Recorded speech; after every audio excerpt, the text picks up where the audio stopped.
kumuona yoyote baada ya adhana hii tulioisikia mtu akiwa akijishughulisha na mambo mengine. Ni haki yetu tukasema alhamdulillah.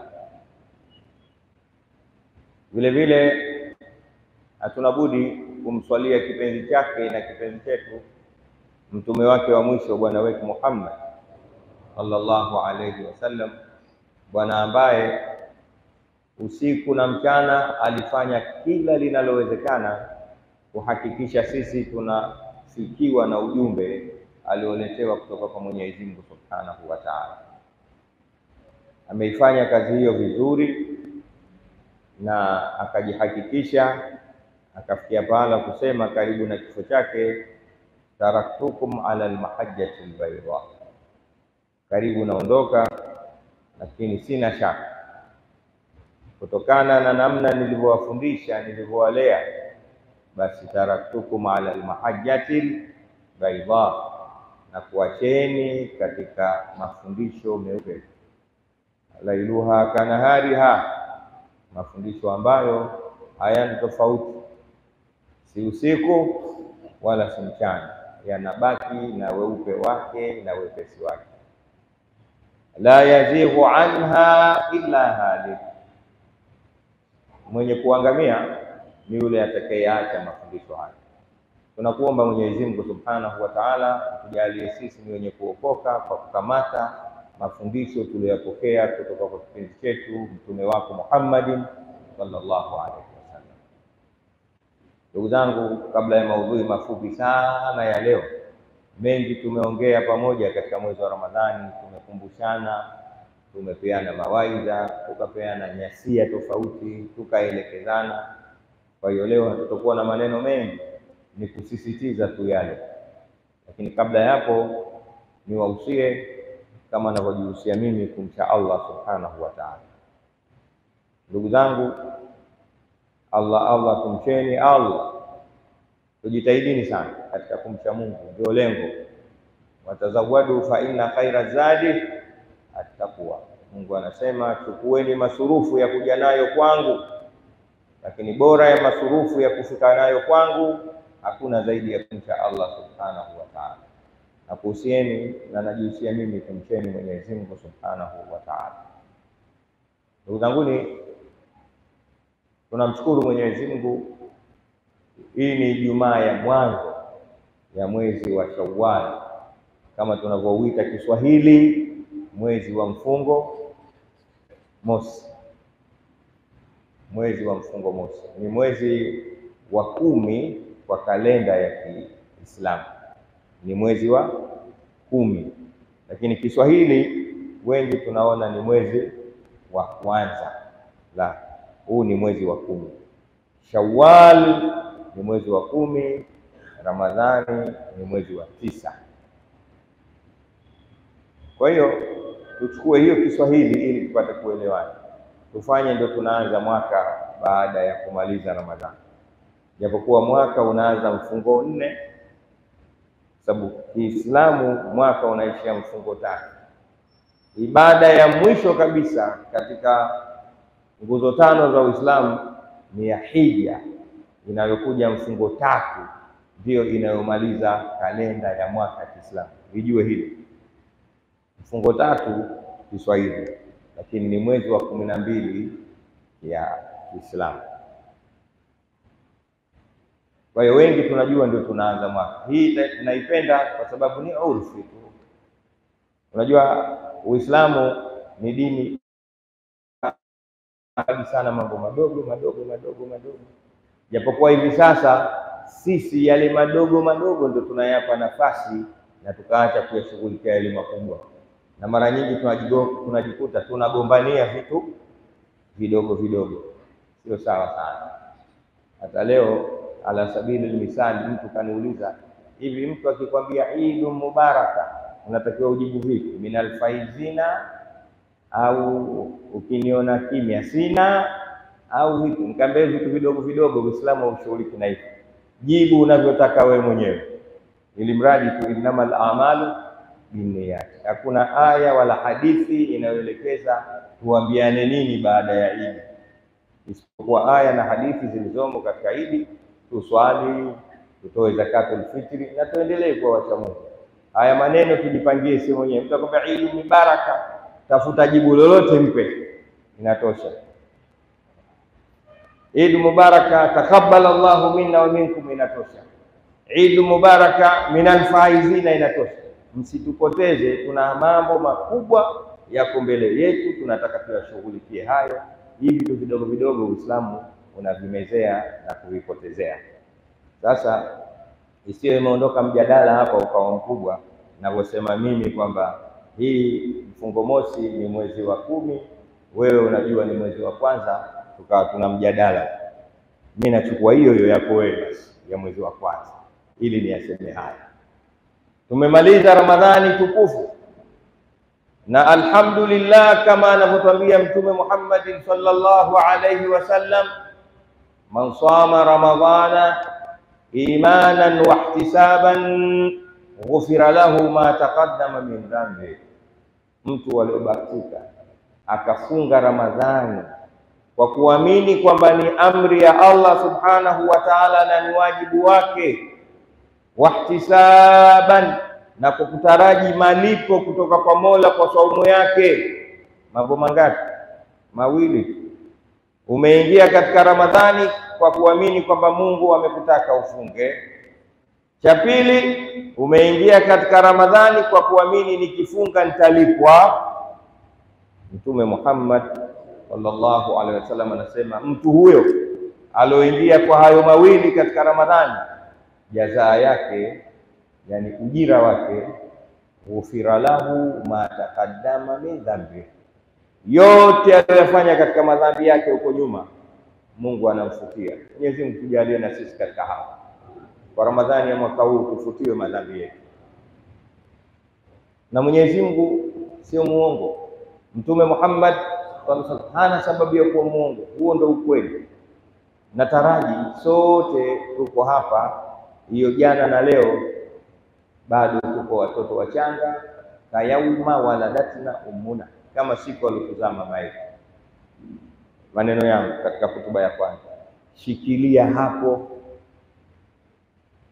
shikilia hapo, na mimi nishikilie hapo. Kwenda kwa Mwenyezi Mungu na madhambi sio kitu kizuri, na yale madhambi ndio yanatufanya maisha yetu yakawa magumu. Hebu mwaka huu mimi na wewe tuamue uishi katika hali tulioishi ndani ya Ramadhani ili maisha yetu yabadilike. Sina maneno mengi. Mimi na wewe leo tubaki katika hali tulioishi ndani ya Ramadhani na hichi tulichokipata, ili Mwenyezi Mungu Subhanahu wa Ta'ala atubadilishie maisha yetu duniani na akhera. Qala Allahu tabaraka wa ta'ala, ya ayyuhalladhina amanu kutiba alaykumus siyamu kama kutiba ala alladhina min qablikum la'allakum tattaqun. Barakallahu li wa lakum bil Qur'anil azim wa nafa'ani wa iyyakum mimma fihi min al ayati wadh-dhikril hakim. Aqulu qawli hadha wa astaghfirullaha al-azim li wa lakum wa lisairil muslimina wal muslimat fastaghfiruhu innahu huwal ghafurur rahim wa huwal barrul karim. Ud'u Allah. Alhamdulillah wa sallallahu wa sallama ala habibihi sayyidina Muhammad bin Abdullah wa ala subhanallah. Amma ba'du, fa ya ibadallah, usikum wa nafsi al-mudhnibata bi taqwallah. Fa alaina wa alaikum bi taqwahu haqqa tuqatihi wa la tamutunna illa wa antum muslimun. Ndugu zangu Waislamu, tunasema tena alhamdulillah, na vile vile tunasema tena Allahumma salli wa sallim ala sayyidina Muhammad wa ala alihi wa ajma'in. Na kuhusieni kwa mara nyingine, kama ninavyohusia nafsi yangu, tumcheni Allah. Hapa katika kumcha Mwenyezi Mungu ndio kila kitu. Hata hiyo saumu tuliomaliza juzi, lengo lake tupate kumcha Mwenyezi Mungu Subhanahu wa Ta'ala. Baada ya kusema yale katika hotuba ya mwanzo, ujumbe wangu mfupi, tuendeleeni na maisha tulioishi ndani ya Ramadhani. Ni maisha yalikuwa mazuri sana, na alhamdulillah mpaka mvua mmeziona zimekuja za kheri tu, ukiacha sehemu chache ambazo zimeleta maafa. Lakini tumepata mvua, hali ya hewa imeanza kubadilika, na alhamdulillah kwa namna tulivyoishi ndani ya Ramadhani, basi tumeishi vizuri, hata riziki yetu ilikuwa nyepesi. Sidhani kama kuna mtu Ramadhani hii pamoja na woga aliokuwa nao kabla ya Ramadhani eti imeisha Ramadhani hajafuturu. Wote tumefuturu, wote. Tofauti tu, mwingine anapenda miogo, mwingine anapenda vileja, lakini tulifuturu wote na madafu tulikula, na mpaka sikukuu juzi tumecheza vizuri na biriani tumekula. Ile nini? Ni mikono yetu wenyewe kuielekeza kwa Allah subhanahu wa ta'ala. Mwenyezi Mungu akatupa mazuri haya, tunamuomba Mwenyezi Mungu aendelee kutupa mazuri haya, lakini kikubwa ni sisi wenyewe tujibadilishe, tuendelee kubadilika kama tulivyokuwa ndani ya mwezi wa Ramadhani, ili tuendelee kupata riziki zile, tuendelee kupata rahma za Allah, tuendelee kupata baraka zile za Mwenyezi Mungu subhanahu wa ta'ala, tuendelee Mwenyezi Mungu kututaja inda al-mala'il a'la kama inavyosema hadithi ya Mtume Muhammad sallallahu alaihi wasallam. Kumalizia maneno yangu, nimeona nije na aya hii kama anavyosema Mwenyezi Mungu katika suratul Maida, wa ta'awanu 'alal birri wattaqwa wa la ta'awanu 'alal ithmi wal 'udwan, kisha akamalizia wattaqullaha innallaha shadidul iqab.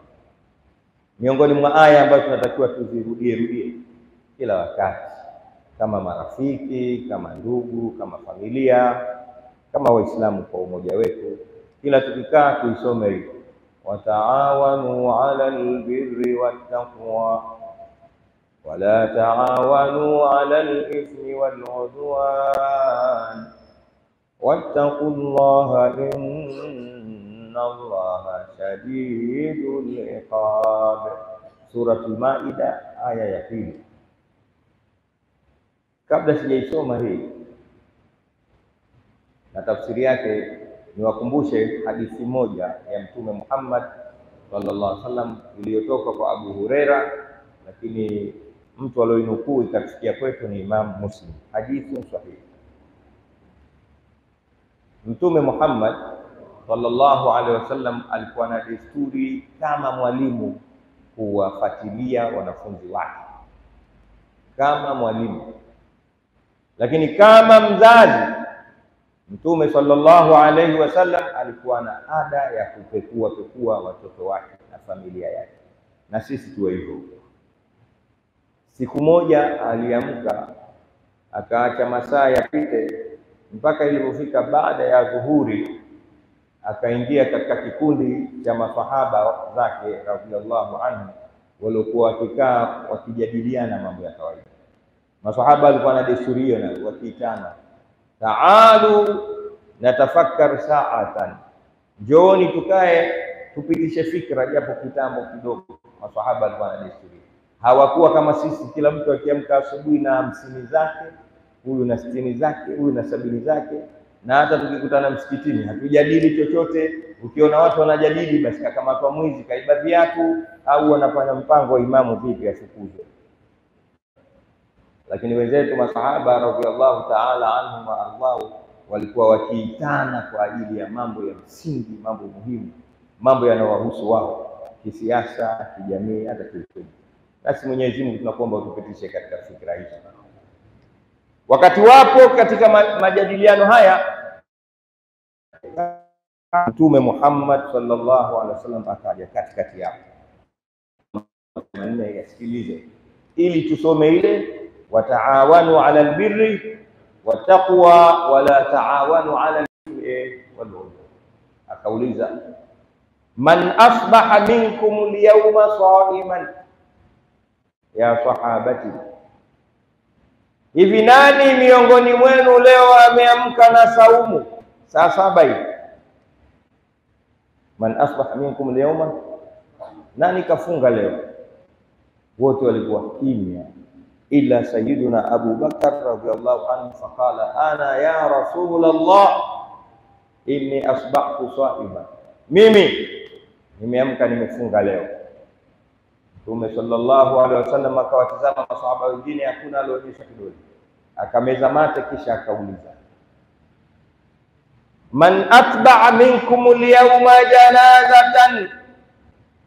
Saa 7 hii Katika nyinyi hivi nani leo alifuatilia jeneza la mtu fulani aliyokufa hapa Madina akaenda kuzika? Watu wanakufa kila siku. Nani kapata bahati ya kwenda kuzika leo? Masahaba wote wakakaa kimya. Yule Abu Bakar akasema, ana ya Rasulullah al-yawm atba'tu janaza, mimi leo nimezika. Allah. Akawatizama masahaba wengine, hamna kitu zaidi ya Saidina Abu Bakar. Akauliza swali la tatu, waman minkum al-yawma at'ama miskinan, leo katika nyinyi nani kampa hela maskini, kamsaidia, kamtafuta maskini hapa mtaani hapa, kamkuta amekaa aido, akamwambia hii hapa riziki yako leo. Wote wakakaa kimya. Saidina Bakar akasema, ana mimi la tatu hili. Mtume Muhammad sallallahu alaihi wasallam akamaliza swali la 4, waman minkum liyawma ada maridan, katika nyinyi leo nani ameenda kumtembelea mgonjwa? Madina yote ina wagonjwa. Nani amekusudia hodi hali yako, umeamkaje leo na kifua? Wote walikuwa kimya ila Abu Bakari yule akasema, ana ya Rasulullah, mimi pia mgonjwa nimeenda kutizama. Inaonyesha hata angekuja na maswali ya 50 Abu Bakari yote angesema mimi. Mtume Muhammad sallallahu alaihi wasallam akasoma aya hii, wataawanu ala albirri wattaqwa wala taawanu ala alithmi waludwan wattaqullah innallaha shadidul iqab. Kisha akasema, majtama'na hadhihi fi imri'in illa dakhala aljannata allahumma ij'alna minhu. Nasema haya mambo manne hayakusanyiki kwa mtu siku moja isipokuwa mtu huyu anaingia peponi. Kisha akasema, wataawanu ala albirri wattaqwa, saidianeni katika wema na kumcha Allah subhanahu wa ta'ala, ndio maisha mazuri kwenu Waislamu. Wala taawanu ala alithmi waludwani, na wala msisaidiane katika madhambi na uadui. Wattaqullaha, na endeleeni kumcha Mwenyezi Mungu nyinyi. Inna Allaha shadidul iqab, hakika Mwenyezi Mungu mkali wa adhabu. Ndugu zangu, tumemaliza mwezi wa Ramadhani. Nimekuja na aya hiyo na hadithi hii kuonyesha hayo ndio maisha tunatakiwa tukaishi, na mazuri mengine zaidi hayo. Umeona Abu Bakar huyu amepata tiketi ya kwenda wapi? Peponi. Kwa mambo mangapi? 4, ambayo la kwanza ameamka kafunga. Lakini cha pili alienda kuzika siku ile. Cha tatu alitoa sadaka kwa maskini. Cha 4 alifanya jambo kubwa sana ambalo sisi hatuna, alikwenda kutembelea wagonjwa, ambapo mimi na wewe mpaka au mwe wako kiumeni au kikeni, shemeji yako au mfi yako, ndio unakwenda hospitali. Lakini hakuna anayeumwa katika wao. Unaweza kupiga mwaka mzima hujakusudia ngoja leo niende Amana au niende Temeke au Mwananyamala au Mloganzila au Muhimbili, au kuna wengine washakaa humo, madaktari akisema hawa nendeni nao nyumbani sasa, au katika nyumba. Sio maisha. Muislamu ni huduma, Muislamu ni kujitolea, Muislamu na kuendelea na ibada zetu hizi kama saumu na iswala. Tumemaliza Ramadhani na Ijumaa yetu mwanzo, utubakishe huo na sisi, ili na sisi tuishi kama walivyoishi wale wema wanaotaka kurudi kwako hali ya kuwa wenye kusalimika zao. Inna Allaha wa malaikatahu yusalluna ala nabi ya ayyuhalladhina amanu sallu alayhi wa sallimu taslima. اللهم صل وسلم على سيدنا محمد بقدر حبك فيه، وزدنا يا مولانا حبا فيه، بجاهه عندك فرج عنا ما نحن فيه. إلهي لا نسألك رد القضاء بل نسألك اللطف فيه، وعلى آله وصحبه وسلم.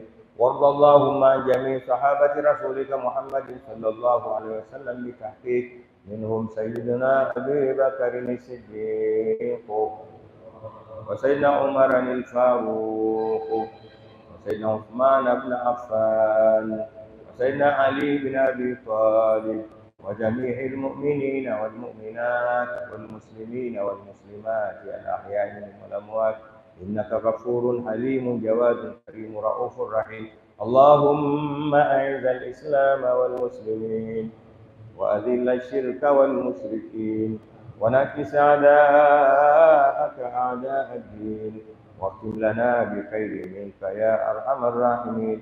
اللهم إنا نسألك زيادة في الدين وبركة في العمر وصحة في الجسم وسعة في الرزق وتوبة قبل الموت وشهادة عند الموت ومغفرة بعد الموت وعفوا عند الحساب وأمانا من العذاب ونصيبا من الجنة وارزقنا النظر إلى وجهك الكريم برحمتك يا أرحم الراحمين.